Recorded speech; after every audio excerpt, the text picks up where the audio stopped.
on a vu des troubles au niveau des institutions supérieures ou au niveau des instituts supérieurs la semaine dernière, mais il y a là quelques mois où l'INBTP est vraiment très perturbé. Les fonctionnements ne sont pas réguliers là-bas. Nous allons recevoir à cet effet M. André Mouchongo. Bienvenue. Bien, merci monsieur, mon frère. Voilà, vous êtes directeur général des journaux universitaires et aussi vous êtes assistant. Non, je suis doctorant. Voilà, vous êtes doctorant. Vous êtes effectivement un doctorant au niveau des l'UPEN. Et certains de nos étudiants que nous recevons de l'UPEN, c'est sous votre signature. Alors, la semaine dernière, on a vu. Qu'est-ce qui s'est passé au niveau des l'UPEN? C'est quoi les nœuds du problème?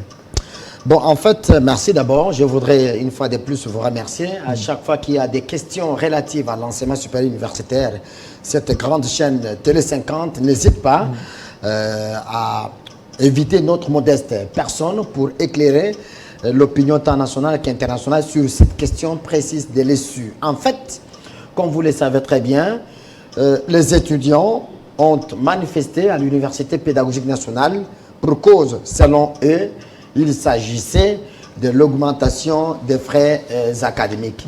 Ce qui n'est pas question parce que si vous prenez la fixation des frais académiques a été faite en commun d'accord avec les étudiants.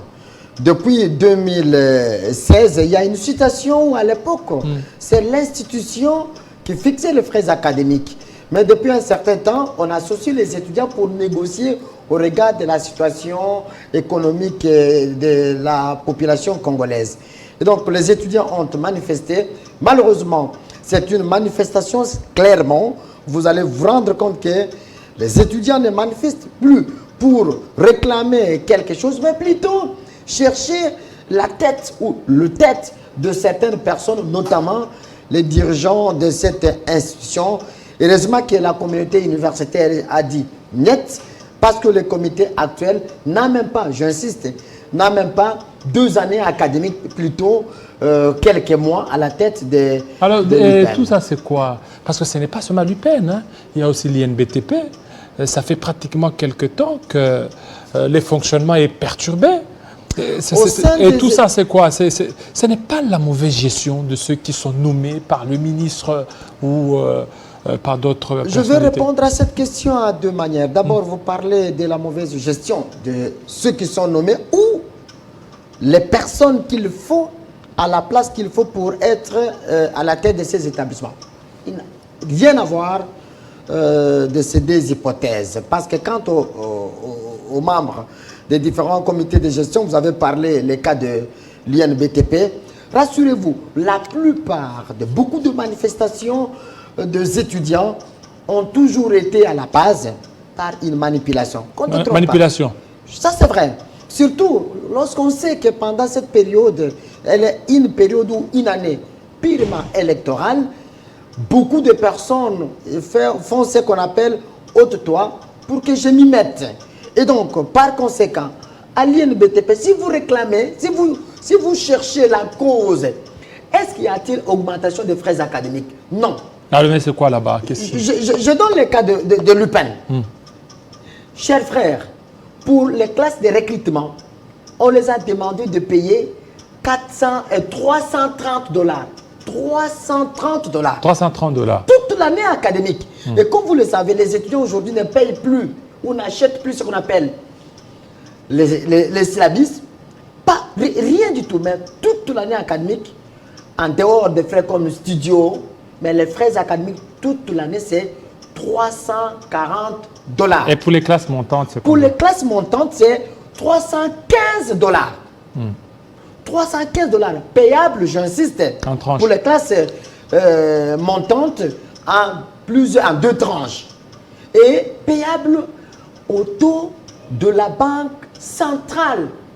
Donc ces frais-là peuvent être payés en francs congolais, c'est-à-dire en monnaie locale, mais selon le taux de la banque centrale. En monnaie locale, vous ne voyez pas que avec la fluctuation qu'il y a monétaire, ça risque de compliquer. Non, ça ne peut pas compliquer. Non, ça ne peut pas compliquer, mon cher frère, parce que la banque centrale fixe le taux.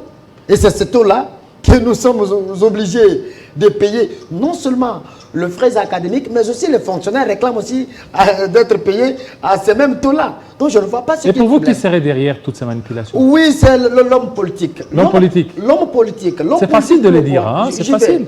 L'homme politique place aujourd'hui les milieux universitaires au sens propre devraient être les milieux apolitiques, mais malheureusement, lorsque tel pense qu'il serait meilleur que l'autre, ça ne peut pas être le cas. À l'UPEN, aujourd'hui, on ne peut tout dire. Parce que depuis l'année académique, depuis que l'année académique a débuté, je peux t'informer. On n'a pas encore repris les activités comme convenu. À l'UPEN? Non, je vous informe parce que nous étions en grève. Il y a eu une grève. La PUPEN avait décrété une grève jusqu'au moment où on voulait reprendre les activités normalement. Voilà aujourd'hui ce qui arrive. Mais je pense qu'avec le dynamisme du comité de gestion, ce qui a même poussé le ministre de l'Enseignement supérieur universitaire à remanier le comité de gestion. Pourquoi remanier? Est-ce que vous ne voyez pas que ça aussi, le ministre lui aussi, lorsqu'il nomme, il renomme, il remanie le comité de gestion, ça aussi, ça crée aussi des frustrations. Okay. Parce que nous recueillons beaucoup de doléances de la part de certains et des autres pour dire qu'il y a certaines nominations qui se font en ne suivant pas certaines règles. C'est quoi la règle? Attendez, la nomination, lorsque vous parlez de la règle, vous souhaitez quelle règle pour nommer quelqu'un? Est-ce que la personne est-elle membre du corps académique? Est-ce que la personne est-elle membre du corps scientifique? Est-ce que la personne est-elle membre du corps administratif? Dès lors que la personne est agent de l'enseignement supérieur universitaire, quel autre critère? Oui, le deuxième critère, c'est le critère de la moralité, la probité morale, de compétences. Laissez-moi terminer quand même, frère. De compétences. On vous donne un établissement à gérer. Vous n'avez même pas une année. Et les autres disent déjà que vous êtes incompétent. Sur quelle base? Parce qu'il y a d'autres qui voient des nominations d'ordre tribal, d'autres voient des nominations par rapport à une obédience politique. Non, attendez. Ici, en tant que journaliste, spécialiste des questions de l'enseignement supérieur universitaire, je voudrais simplement dire, aujourd'hui, lorsqu'on te mettra ministre de l'enseignement supérieur universitaire, si votre frère est compétent, ou si vos frères et vos sœurs sont compétents, donc vous n'allez pas les nommer. Dites-moi, moi Mouchongo, ministre, et si un frère, les frères, les amis de Chikapa, tous ceux qui sont présents dans la province du Kasaï, qui sont compétents, vous voulez m'interdire à ce que ce gens-là ne doit pas être nommé, malgré qu'ils remplissent les critères de compétences, les critères par rapport à appartenir à un corps de l'enseignement supérieur universitaire, vous allez me l'interdire? Parce qu'il y a d'autres qui disent qu'il y a certaines nominations des gens qui ne sont pas attitrés. Et des gens, c'est-à-dire... Dès lors quelqu'un est professeur d'université, la personne est chef des travaux, la personne est personnel de l'enseignement supérieur universitaire, donc agent administratif, technique et ouvrier de l'ESU. C'est quelle autre chose? Ça sont des faux fuyants. Aujourd'hui, nous parlons d'une question qui est totalement sensible. 340 $ pour toute l'année académique. Pour et c'est là qui a créé des problèmes. Il y a même des bus qui ont été caillassés. C'est là où je parlais de la manipulation politicienne. Vous réclamez, selon vous, qu'il faut réduire les frais académiques. Alors, comment pouvez-vous saccager les bâtiments administratifs? Mais il y a même d'autres étudiants qui sont arrêtés. Mais... Ce sont pas seulement les étudiants, il y a eu aussi les infiltrés, les non-étudiants. Vous réclamez, d'accord, les droits à manifestation est garanti par notre constitution, surtout que nous, au pouvoir, nous avons ce qu'on appelle l'état de droit. Vous avez le droit de réclamer quelque chose que vous jugez qu'il est mauvais. Mais pourquoi brûler le véhicule? Non seulement le véhicule qui servait au personnel de l'ESU, de l'UPEN, se promener, mais aussi le véhicule des particuliers. Vous voyez, vous commettez encore une autre erreur et vous aviez une raison, mais cette raison-là, vous la perdez. À ce jour, après le retour du comité de gestion de Madame la rectrice, il y a la paix et le comité de gestion est en train déjà, comme vous le savez très bien, l'UPEN est en pleine réhabilitation complète sous l'impulsion de son Excellence, Monsieur le Président de la République, chef de l'État, Félix Antoine Tshisekedi Tshilombo, le ministre de l'État, Moïndo Nzangi, a choisi l'UPEN parmi tant d'autres établissements qui doivent revêtir d'une nouvelle robe. Malheureusement, voilà les étudiants se donnent le courage d'aller saccager et heureusement, rien de réhabilitation, rien n'a été touché. Ces étudiants, nous le disons quand même aussi. Merci parce qu'ils ont compris l'acte posé par le chef de l'État de réhabiliter l'établissement. Rien n'a été touché. Toutes les infrastructures sont complètement intactes. Voilà, on a vu les nouvelles infrastructures. On a vu les anciens ministres de l'EPST, en fait des LESU, je m'excuse, des LESU, la plupart c'était des doctorants, des docteurs, des professeurs. Mais on a nommé Moïndo Nzangi. Il n'y a pas un critère pour être ministre de l'enseignement supérieur pour être professeur. Est-ce qu'il est à la hauteur? Non, c'est pas ça. Est-ce qu'il est à la hauteur? Il est à la hauteur parce qu'aujourd'hui... Contrairement aux autres, moi, Machako Mamba, les autres, les anciens professeurs d'université. Non. Est-ce que vous ne voyez pas qu'ils risquent vraiment de se sentir un peu titillés dans leur gloire scientifique? Pas du tout. C'est lui à l'époque qui avait être dirigé amélioré, par quelqu'un qui n'est pas, professeur. C'est lui qui avait à l'époque amélioré les conditions des professeurs. N'étaient pas professeurs à l'époque. À l'époque. Il n'y a aucun critère qui dit clairement que pour être ministre de l'enseignement supérieur universitaire, pour être professeur, aucun critère. Il est simplement question que la personne vienne avec les nouvelles idées, même vous. Et quelles sont ces idées, lui, depuis qu'il est là? Moïndo. Oui. Aujourd'hui, il a fait les projets à ce que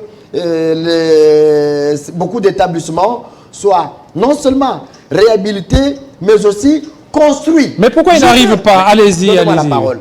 Non seulement réhabilité et construit. Il a aujourd'hui mis en place sans précédente ce qu'on appelle l'application du système LMD. Le travail s'est fait. Il y a la bibliothèque numérique. Il y a autant d'actions. Lorsque vous allez m'inviter encore pour parler les questions relatives aux actions du ministre de l'Enseignement supérieur, je reviendrai. Ici, je parle par rapport aux manifestations ou aux différentes manifestations qui ont eu lieu d'abord à l'INBTP. Et d'ailleurs, si c'est le cas de l'INBTP, lorsque les étudiants se donnent le pouvoir de bloquer les fonctionnements d'un établissement pendant, aujourd'hui, ça fait 5 mois, qui perd?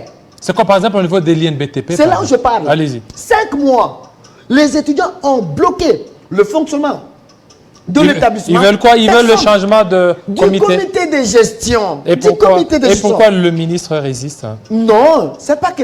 Non, il ne faut pas que lorsque les étudiants manifestent, il faut automatiquement agir pour donner toujours raison aux étudiants. S'ils ont raison, ils ont raison. Mais si ce qu'ils sont en train de réclamer n'est pas fondé, le ministre doit rester catégorique. C'est le cas de l'UPEN. Aujourd'hui, le comité de gestion a été remanié. Et merci aussi à tous les professeurs, tous les cadres scientifiques, tous les personnels administratifs, mais aussi les étudiants à travers, certains étudiants, à travers leurs coordonnateurs, ont dit « Niet, ce que vous avez déjà cassé, comme les anciens bâtiments, ça suffit. Les nouvelles infrastructures dotées par le chef de l'État, personne ne touchera. » Et merci aussi au comité de gestion qui a décidé de continuer encore à remettre en bon état les auditoires de fortune. Parce que comme l'UPEN est en pleine réhabilitation et construction, certains auditoires de fortune ont été complètement détruits, brûlés même, mais les choses vont être reprises. Je suis convaincu, si je ne prenais pas la place des membres du comité de gestion, au plus tard le lundi, certainement les activités pourront reprendre sans problème. Donc le comité de gestion fait son travail. Rien. Si on a... Essayez aussi d'intervenir parce qu'il y a des étudiants qui sont interpellés, qui sont dans des cachots, qui veulent aussi l'intervention de vous, corps scientifique, pour qu'ils soient relaxés. Il y a d'autres qui disent qu'ils sont des innocents. Il y a même un étudiant de l'UPEN qui a piqué une crise parce qu'il serait souffrant. Comme vous le savez très bien, lorsqu'il y a une manifestation, tout celui qui se trouve dans un cas ou un endroit suspect, tout le monde est arrêté. Je dis bien, tout le monde est ramassé.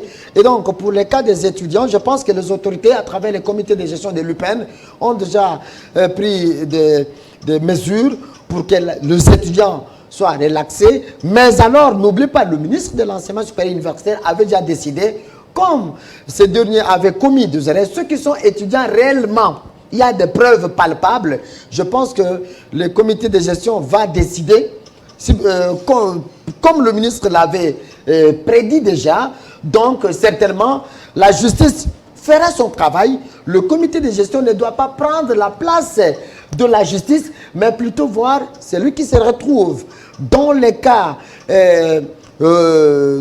qui prouvent suffisamment que la personne a été inculpée, a participé à ces manifestations. Je crois que la justice fera son travail, mais aussi d'autres, les innocents, seront certainement libérés. Nous sommes entrés avec les comités de gestion, les enseignants, les professeurs. D'ailleurs, demain, il y avait une assemblée générale extraordinaire de l'association des professeurs de l'Université pédagogique nationale et l'association a pu renvoyer cette assemblée il y à aura une pas, date. mais il y a déjà une menace de grève. Oui, à une date ultérieure. Ça, c'est à l'UNIKIN. À Je ne l'UNIKIN. parle pas des questions de l'UNIKIN présentement, parce que je suis venu pour L'UPEN. éclairer l'opinion sur les questions de l'UPEN. Donc là, chez vous, tout ça se déroule normalement. Il n'y a pas de revendication. Où ça? Là, chez vous, à l'UPEN. Non, tout est suspendu parce qu'il faut réhabiliter, encore remettre les auditoires de fortune qui ont été mis en place par les comités de gestion. Comme tous les autres bâtiments de l'UPEN sont en réhabilitation,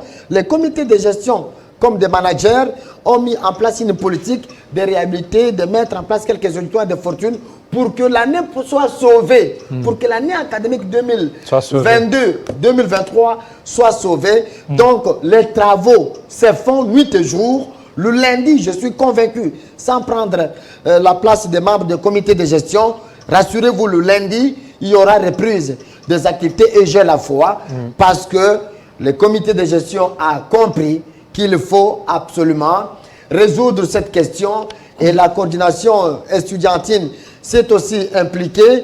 Merci à tous les cadres scientifiques, surtout avec le président Loukadi.